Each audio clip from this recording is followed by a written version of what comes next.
Assalamualaikum warahmatullahi wabarakatuh. Kami dari mahasiswa Universitas Airlangga Fakultas Vokasi Program Studi D3 Kepariwisataan kelas Pariwisata 2 akan mempresentasikan budaya organisasi perusahaan McDonald's dari mata kuliah pengantar manajemen.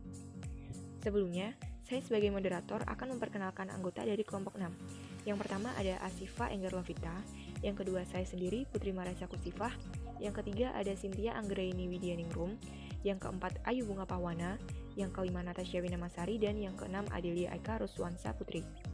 Jadi langsung saja kita lanjut ke materi yang pertama, yaitu pengertian budaya organisasi. Pengertian budaya organisasi sendiri yaitu suatu persepsi umum yang diterima oleh seluruh karyawan dalam memandang sesuatu. Melalui budaya organisasi, organisasi memiliki identitas yang membedakannya dengan yang lain. Dan untuk yang kedua yaitu sejarah McDonald's. Restoran McDonald's pertama kali didirikan oleh Richard and Maurice McDonald's. Restoran ini kemudian berkembang pesat dan telah memiliki logo sendiri, yaitu The Golden Arch yang dirancang oleh George Dexter. Pada saat itu, tiba-tiba terjadi persaingan ketat pada bisnis drive-in dan McDonald's bersaudara. Saat itulah mereka bertemu dengan Ray Kroc yang kemudian membantu McDonald's mengembangkan usahanya. Kemudian, Ray Kroc mengembangkan konsep fast food. Pada tahun 1955, Ray Kroc menjual waralaba McDonald's.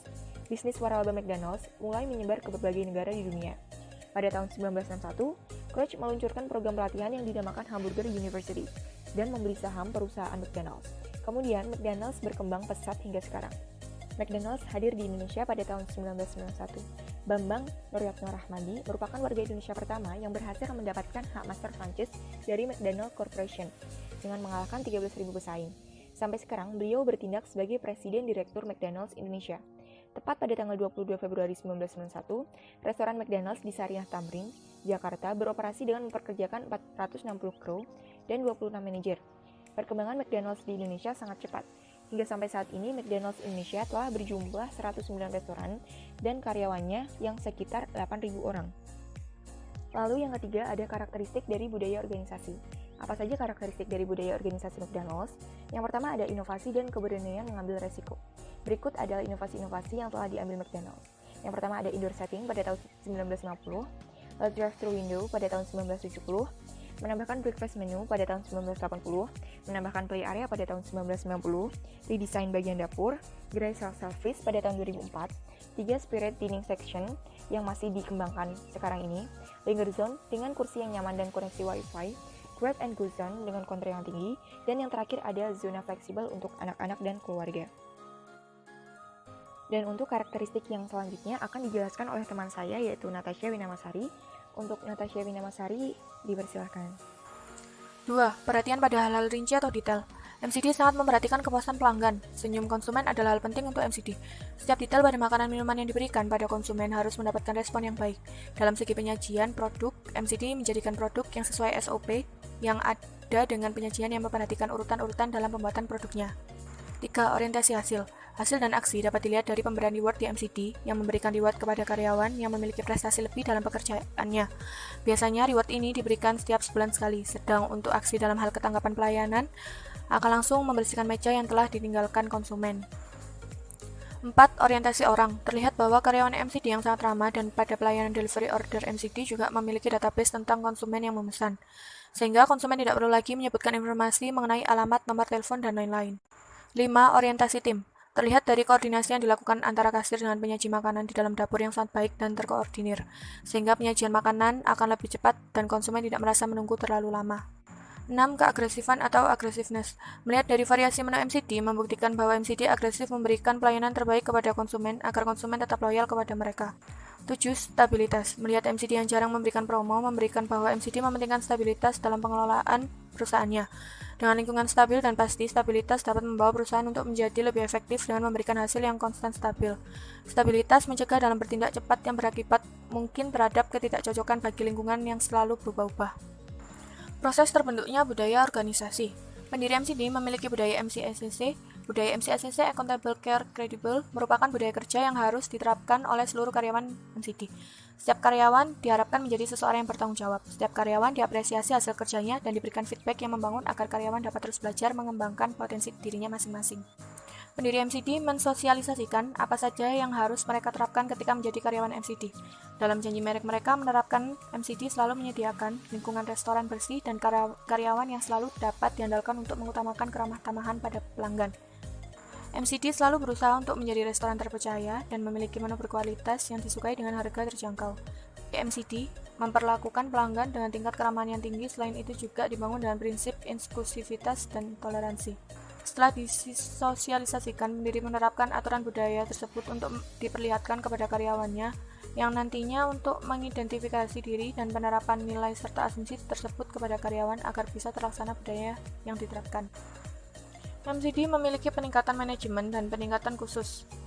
1. Pertahanan konsistensi. 2. Membangun kehadiran merek dimanapun. 3. Berani ambil resiko. 4. Beradaptasi dengan selera pelanggan. 5. Sadarilah pentingnya filantropi. Baik, untuk profil perusahaan McDonald's selanjutnya akan dijelaskan oleh Asifa Enggarlovita. Untuk Siva, dipersilakan. Visi perusahaan, menjadikan The Golden Arches dipercaya dan dihargai di seluruh dunia. Menjadi terbaik berarti melayani pelanggan sesuai dengan kemauan agar dapat menikmatinya. Menjadikan perusahaan yang memiliki tingkat sosial dan tanggung jawab yang tinggi. Mengembangkan modal dan menjadi rekan kerja yang memiliki kerjasama yang baik. Misi perusahaan. Misi dari McDonald's, baik McDonald's Internasional maupun McDonald's Indonesia adalah memahami tentang misi kami dan bagaimana menjadikannya menjadi kenyataan pada restoran McDonald's. Tujuan perusahaan. Yang pertama, suatu sistem yang mampu menyediakan jasa makanan di dunia lebih dari 50.000 restoran. Yang kedua, brand McDonald's menyentuh siapa saja, kapan saja, dan di mana saja saat kita melakukan bisnis. Yang ketiga, McDonald's sebagai tempat bekerja yang terbaik untuk setiap orang yang ada di seluruh dunia. Yang keempat, restoran di mana setiap pelanggan tersenyum dan merasa spesial. Yang kelima, makanan yang paling baik di kelasnya dengan penyajian istimewa dan menu makanan yang beragam. Budaya organisasi. Budaya konstruktif adalah budaya di mana para karyawan didorong untuk berinteraksi dengan individu lain serta mengerjakan tugas dan proyeknya dengan cara yang akan membantu mereka memuaskan kebutuhannya untuk tumbuh dan berkembang. Selanjutnya, budaya pasif defensif adalah kemampuan yang dapat mempertahankan suatu perusahaan di tengah krisis. Selanjutnya, budaya agresif defensif adalah kemampuan sebuah perusahaan untuk mencapai target yang telah ditetapkan. Menanamkan budaya organisasi ada 3, yaitu menceritakan kisah stories, simbol-simbol material, dan yang terakhir bahasa. Penceritaan kisah. Ray Kroc adalah seorang pengusaha yang paling terkenal dengan prestasinya dalam mengubah McDonald dari restoran lokal menjadi kerajaan global yang melayani lebih dari 25 juta orang per hari di hampir 20.000 gerai di seluruh dunia. Ray Kroc memiliki rencana yang jauh lebih besar dalam pikirannya. Dia memiliki visi besar untuk McDonald. Dengan visi tersebut, dia berbicara dengan saudara McDonald untuk membeli saham perusahaan tersebut. Dia pertama kali membayangkan 8 restoran ini mengaduk burger dan segera menghasilkan uang tunai. Lengkungan McDonald adalah salah satu logo yang paling terkenal di dunia. Logo McDonald pun sering berubah-ubah dari tahun ke tahun. Logo dari tahun 1940 hingga tahun 1948.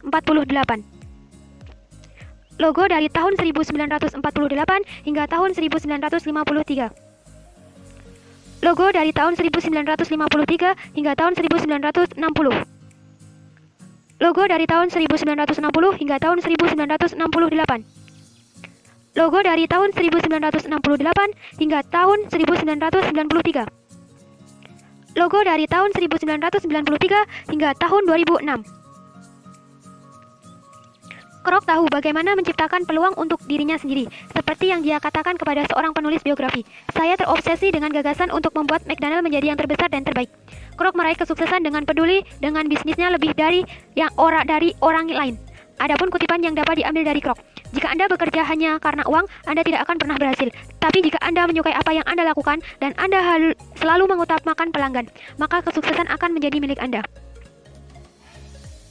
Menurut Kroc, jika Anda bukan pengambil resiko, Anda harus keluar dari bisnis. Pikiran yang tidak berani untuk mengambil resiko membuat Anda kehilangan kesempatan untuk sukses. Kroc mengambil model bisnis kecil dan memulai sebuah rencana ekspansi yang panjang tanpa tahu betul apa hasilnya. Simbol-simbol material. McDonald's mengeluarkan seragam baru untuk para stafnya. Dan tidak akan terlihat lagi pelayan berlalu lalang memakai baju merah terang. Dan digantikan dengan seragam monokrom berwarna abu-abu. Koleksi seragam terdiri dari berbagai macam model, mulai dari t-shirt, pola shirt, jumper, apron, dan aksesoris berwarna senada seperti dasi dan topi.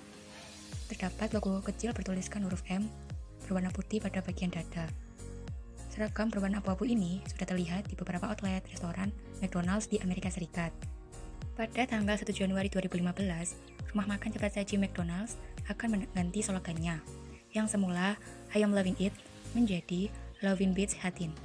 Salah satu alasan McDonald's mengganti slogannya adalah untuk melawan para pembencinya dan bertujuan untuk menyebarkan kebahagiaan kepada pembenci McDonald's di internet. McDonald's sendiri memiliki logo huruf M melengkung berwarna kuning dengan dasar background berwarna merah.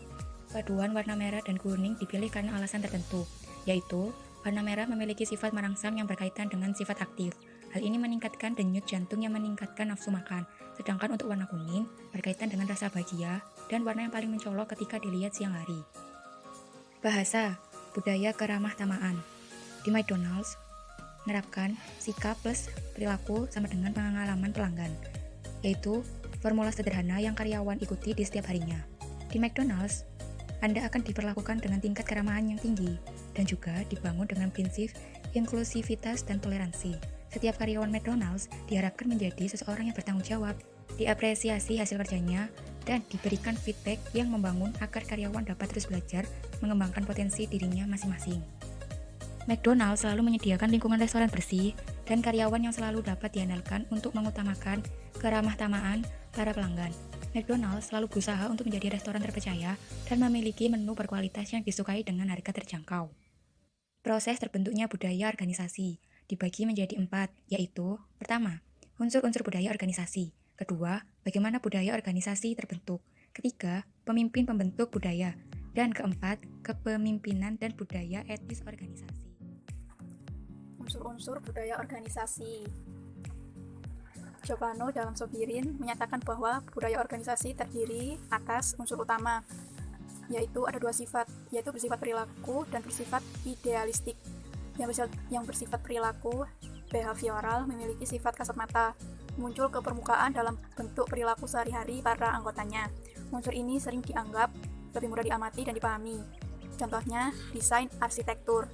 Yang kedua, ada bersifat idealistik, yaitu ideologi organisasi yang tidak mudah berubah meskipun di sisi lain organisasi harus berubah untuk beradaptasi dengan lingkungannya. Ideologi ini bersifat terselubung, tidak nampak hanya orang-orang tertentu saja yang tahu mengapa organisasi tersebut didirikan. Menurut Robbins, proses penciptaan budaya organisasi dibagi menjadi 3. Yang pertama, para pendiri hanya memperkerjakan dan mempertahankan karyawan yang memiliki pola pikir sama dan sependapat. Yang kedua, mereka mensosialisasikan para karyawan dengan cara berpikir dan cara berperasaan mereka. Yang ketiga, bila organisasi berhasil, maka visi pendiri menjadi terlihat sebagai penentu utama keberhasilan. Keseluruhan kepribadian pendiri menjadi tertanam ke dalam budaya organisasi. Bagaimana pemimpin membentuk budaya? Yang pertama ada perhatian, yang kedua alokasi imbalan-imbalan, yang ketiga reaksi terhadap krisis, yang keempat ada kriteria menyeleksi dan memberhentikan karyawan. Perhatian atau attention. Perhatian para pemimpin berarti para pemimpin di dalam menjalankan kepemimpinannya akan mengkomunikasikan prioritas-prioritas, nilai-nilai perhatian mereka dengan cara menanyakan, memberi pendapat, memuji, dan menyampaikan kritik.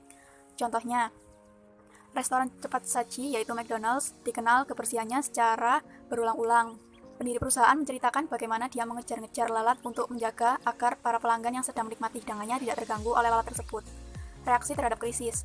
Potensi bagi para pegawai untuk mempelajari nilai-nilai dan asumsi, misalnya perusahaan yang sedang mengalami kesulitan keuangan cukup serius tetapi menghindari PHK, maka perusahaan membuat kebijakan untuk pemotongan gaji.